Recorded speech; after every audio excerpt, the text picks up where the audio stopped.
Malalai Joya has been described as the bravest woman in Afghanistan. She was suspended from the Afghan Parliament for saying it was worse than a zoo.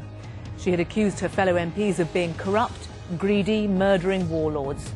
Now living in hiding, she continues to fight for women's rights because she says life in Afghanistan is as bad, if not worse, than under the Taliban.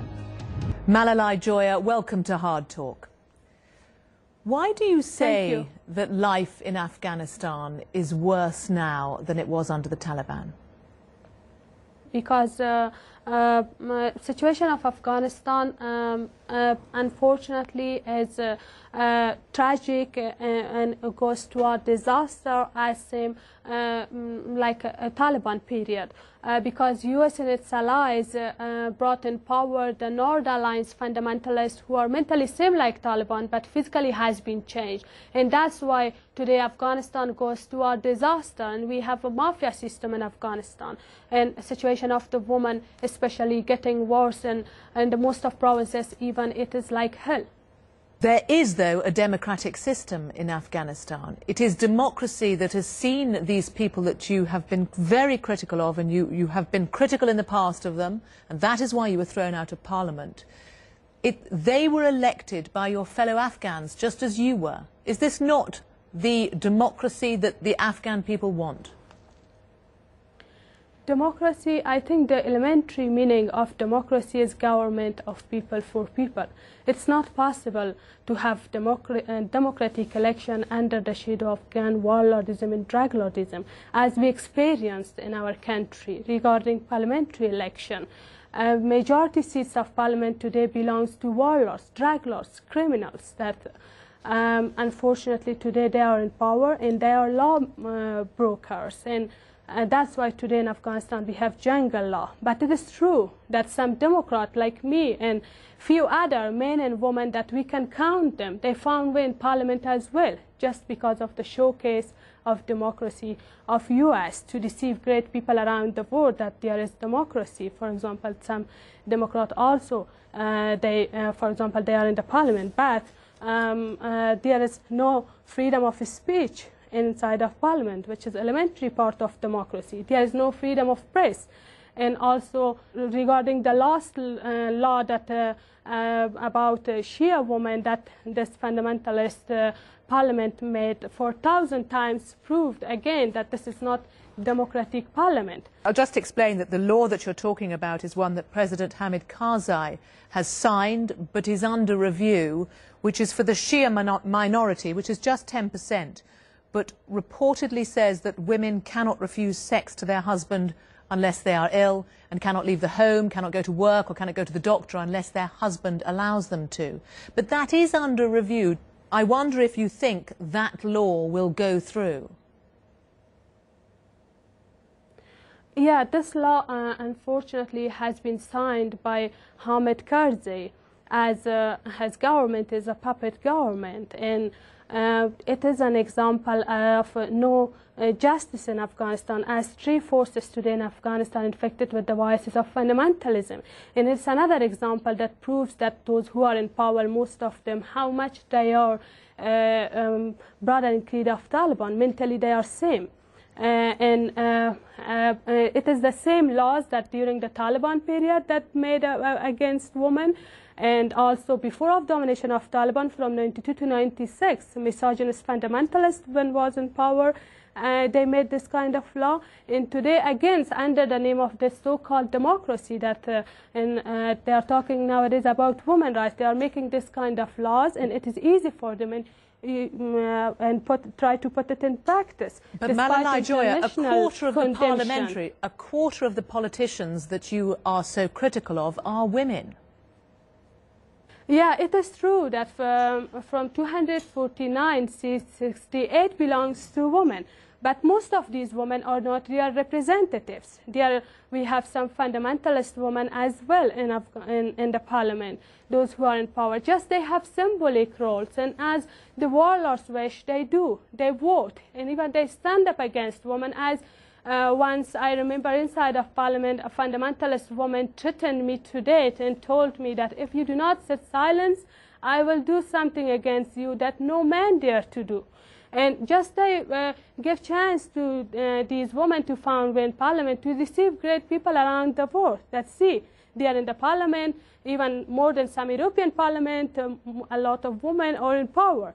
But unfortunately, again, I stress on my comments that majority seats of parliaments belongs to warlords, drug lords, and criminals.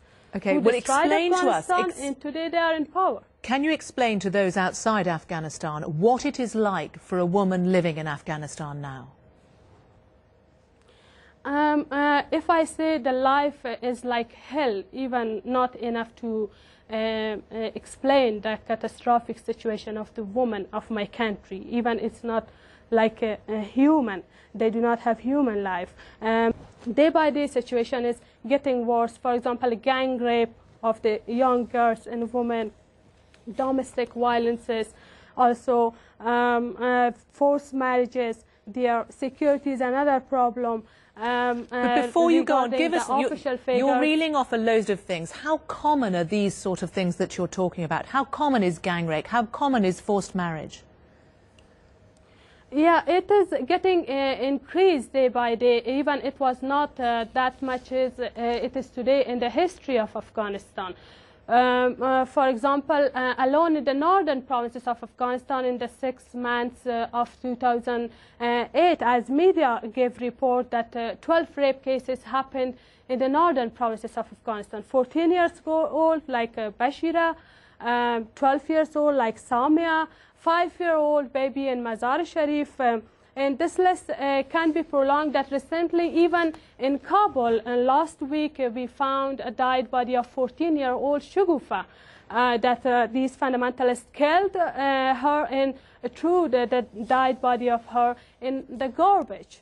And many shocking examples like this I have. That, for example, lots of women, they burn themselves in the hospital of Herat. That the doctor gave report 48 women recently they burned themselves. Even in 8th of March, that while the women around the world they are celebrating this day, in Afghanistan 3 women they burned themselves, as they would rather die than live. We've had a promise. No justice. Nobody listened to their voice. Well, does it not then come down to putting an effective judicial system in place, to improving the civilian effort? We've had a promise from President Obama, along with the extra troops he's sending, that there will be a dramatic increase in our civilian effort. And he's talking about, alongside the troops, sending in educators, building schools, sending lawyers. Does that not make you more hopeful? You know, the 7 years that during the Bush administration, they promised to Afghan people as their women will go to schools. I don't know that there will come security, and they send more troops. And as they brought in power the enemies of women's rights, human rights, these values. That's why it was the main reason of the wrong policy of the Bush administration, because it's not possible to bring democracy, women's rights, human rights with the enemies of these values. Now, unfortunately, Obama's administration followed the footpath or the wrong policy of the Bush administration in Afghanistan, as he wants to send more troops in Afghanistan, which will bring more conflict and war in Afghanistan, as now he wants to decorate some barbaric Taliban like Mullah Omar, and also a fascist party like Gulbuddin Hekmatyar. What would you have him do? Bring them in power. What do you want President Obama to do? First of all, if Obama administration is honest for Afghan people, apologize for the past strategy of U.S. government, which was a war crime in Afghanistan, and they killed civilians what do you under want the him name to do of Taliban. What do you want him to do to make life different in the future? The only alternative is the democratic-minded men and women of my country. Some democratic organizations, we have intellectuals, we have more than parties, but they are here in Afghanistan, no honor job for them. Government do not support them. And if Obama is honest for Afghan people, first of all, change this policy and try to support these democratic-minded people, and put pressure on countries, neighbor countries like Iran, Pakistan, Russia, Uzbekistan, Uzbekistan, etc., who's supporting Taliban and also these North Alliance, and also stop the support of these North Alliance fundamentalists and not negotiating with Taliban, these terrorist people. These terrorists also come in power, the situation will be more bloody, more worse. Would you